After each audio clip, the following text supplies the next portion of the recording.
All right, how's everybody doing? This is the Comic Samurai. I want to welcome you to my next video. And tonight we're going to be doing something a little bit different. Tonight we're going to be looking at my favorite comic book covers that feature evil doppelgangers. Now these are bad versions of a character. Let's go ahead and jump right in. First up, we got this What If number 24. And it asks the question, what if Wolverine was Lord of the Vampires? And he took over that helm from Dracula in this comic book, and it shows an evil version of Wolverine biting Jean Grey's neck. What a great cover. Next up, we got What If number 37. And this one continues on a question of what if Wolverine was Lord of the Vampires during Inferno. And I love when they do what ifs that are piggybacked on other issues. And this one continues Wolverine's degradation. So not only is he Lord of the Vampires, but he's also got that influence of Inferno on him. And I really like that one. Next up, we got Sabretooth number 1. And I always thought that Sabretooth, just because he was introduced in an Iron Fist comic book, he did end up becoming Wolverine's major antagonist. But I just had to show this cover. I think that Mark Texeira did such a great job, and this one just doesn't get nearly enough attention. It's always shown with that die cut on it. But anyway, Sabretooth is an evil version of Wolverine. Next up is Classic X-Men number 15. This has got a beautiful Art Adams cover. Now this one retells a story in the X-Men where Nightcrawler has a nightmare of he's kind of an outcast and all the other X-Men are attacking him in their monstrous versions, and it's depicted on this cover. Next up, we got Astonishing X-Men number 11. And this one features a villain called Danger. And it was the Danger Room that got self-aware and it attacked the X-Men. Apparently, Charles Xavier built it with Shi'ar technology mixed with ours, and it ended up becoming aware and turning against the X-Men. Next up, we got X-Force number 18, and they introduced that character of Cable, and then they had to get kind of an antagonist to him, and Strife was what they came up with. He was an evil version of Cable. Next up, we got X-Men number 124, and this features a Dave Cockrum cover, and it depicts Colossus, who got brainwashed by Arcade in Murder World, and he became the Proletarian. And I didn't know what that meant as a kid, but it's just him being brainwashed, going against the X-Men. What a frightful image that is. Next up, we got X-Men number 135. And if there's a character you don't want to turn evil, it's the Phoenix. And this is where Jean Grey was starting to morph into the Dark Phoenix. What a beautiful John Byrne cover. Next up, we got Fantastic Four number 281. And this is another John Byrne cover, and it features the Invisible Woman, Sue Storm, going evil. And she is so much more powerful than what other characters give her credit for. Oh, if she really did go bad, we'd be in trouble. Next up is Captain America number 334. And there was a time when Steve Rogers had to give up the mantle of Captain America, and he became the Captain. So he was red, white, and black. But Captain America, the title, was taken up by John Walker, and he was not a good Captain America. He had some evil intentions. Next up, we got Daredevil number 231. And this story took place during Frank Miller's Born Again storyline. And it featured a character called Nuke. And for a while, he dressed up like Daredevil and fought Matt Murdock, who was in the gutters because of manipulation by the Kingpin. Next up, we got Avengers number 141. And this is an early appearance of the Squadron Sinister. And they became the Squadron Supreme later on, but they were introduced here, and they had very similar powers to the Justice League. I mean, they're kind of an evil version of the Avengers, but if you ask me, they're a little bit more of a twisted mirror image of the Justice League.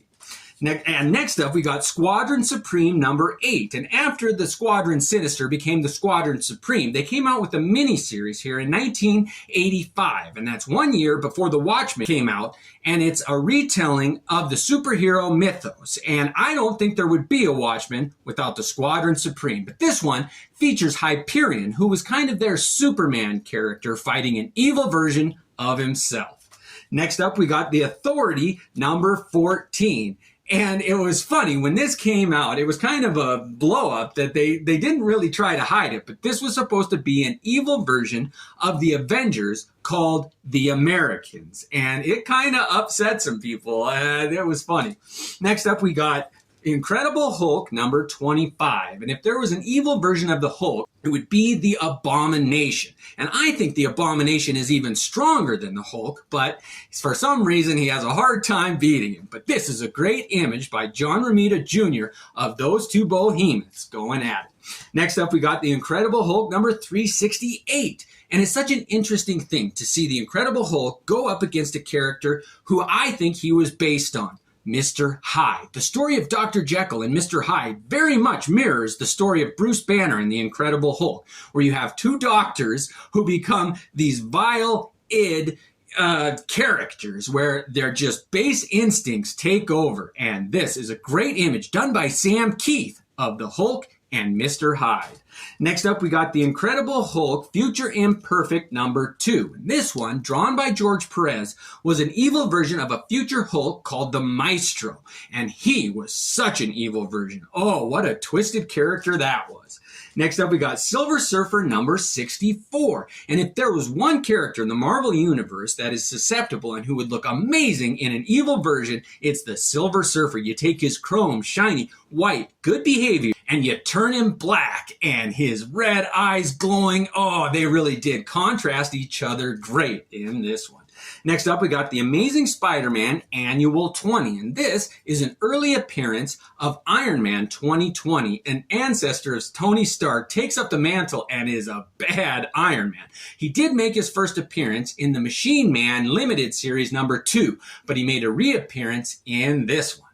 Next up, we got What If number 40, and it asks what if Doctor Strange wasn't the master of mystical arts, but instead this Baron Mordo, who was also under the tutelage of the Ancient One, but Stephen Strange won out the title of Sorcerer Supreme, but his mirror image and evil version was that Baron Mordo. What a great character to reflect on Stephen Strange. Next up, we got Secret Invasion Saga. And this was a giveaway comic, but it's got a beautiful cover done by that Leinil Yu. And he had such a unique take on drawing characters, but he captured that flavor of the Skrull takeover in Secret Invasion. And this is a beautiful image of all the Marvel comic characters taken over by Skrulls. Oh, those imposters.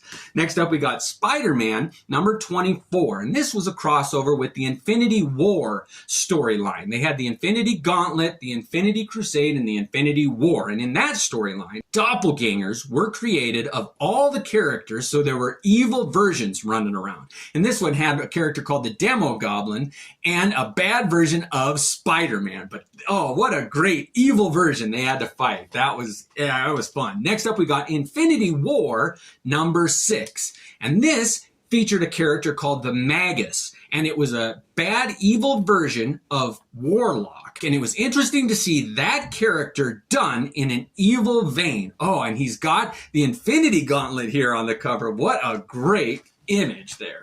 Next up, we got Ultimate Fantastic Four number 30. And this is one of the first appearances of the Marvel Zombies. Oh, you can see a zombified version of the Fantastic Four on the cover here. And if there was a frightening version of good characters, it was the zombies. Oh, and they're still playing with that idea. It was really good. Next up, we got Ultimate Avengers 3, number 5. And this was kind of a parallel to that zombies, but it was done with a takeover of a vampire plague. And here you see a vampirized Captain America on the cover, and that is a frightening image.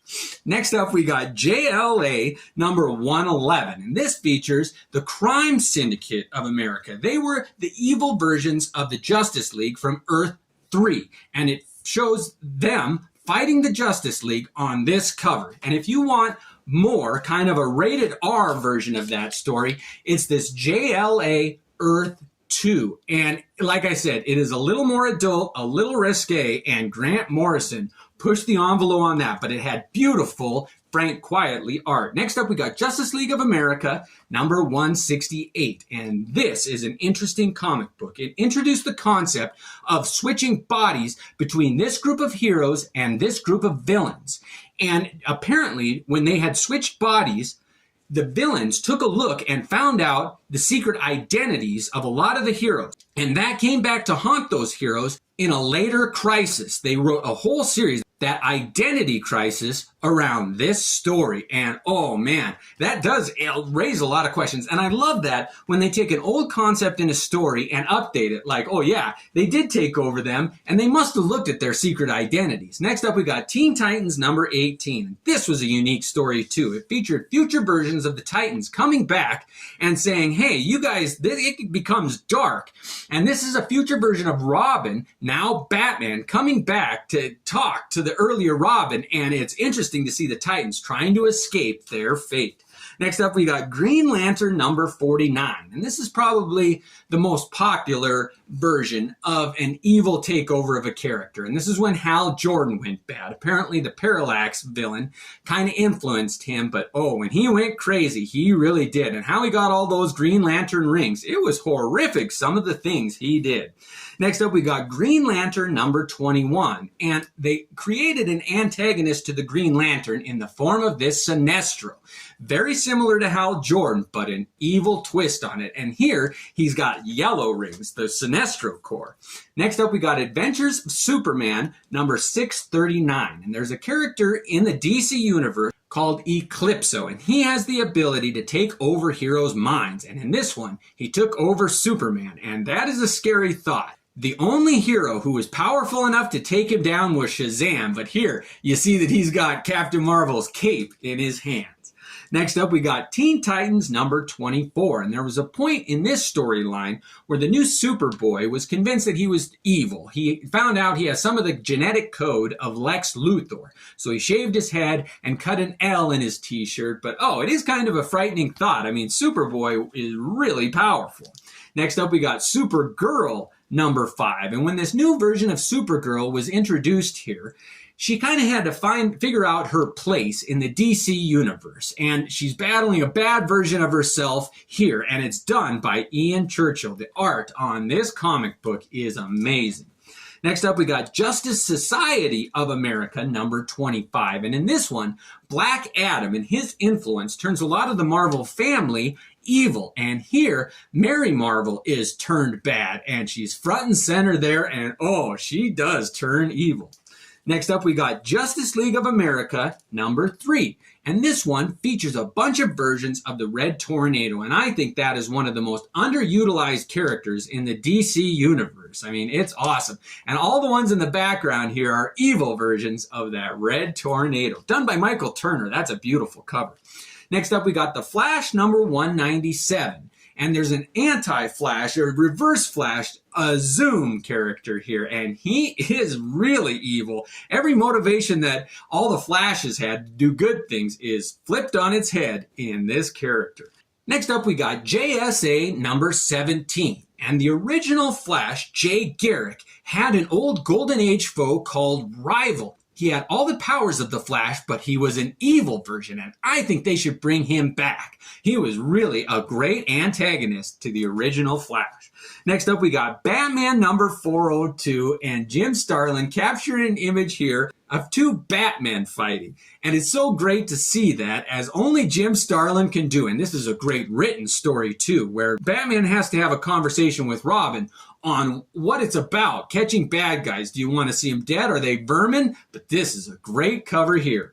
Next up, we got Savage Dragon number 99, and we're getting into the independents now, but that whole Savage Dragon line was building up for 100 issues to the culmination here, where the good version of Savage Dragon was fighting an alternate version for the future of the world, and it is summed up in this image. Two Savage Dragons going face to face. Next up, we got Miracle Man number 10, and this was the Marvel reprint of this story, but it does have a great cover image of Kid Miracle Man, who is an evil version of Miracle Man. Now, I don't recommend these reprints. If you can get your hands on the originals, it was a much better version of the story, but this is a beautiful cover of that evil Kid Miracle Man. I always say the best for last. And next up, we got Army of Darkness #3. And this has got a beautiful cover done by John Bolton. And it retells that story of in the Army of Darkness where Ash has got an evil version of him that kind of separates and they go in the moonlight. It's a real famous scene. And then they break into two entities. And this is Evil Ash. Well, I hope you enjoyed my evil doppelganger video. I know I forgot a ton of evil versions, so let me know what your favorites are. Thanks again and have a great night.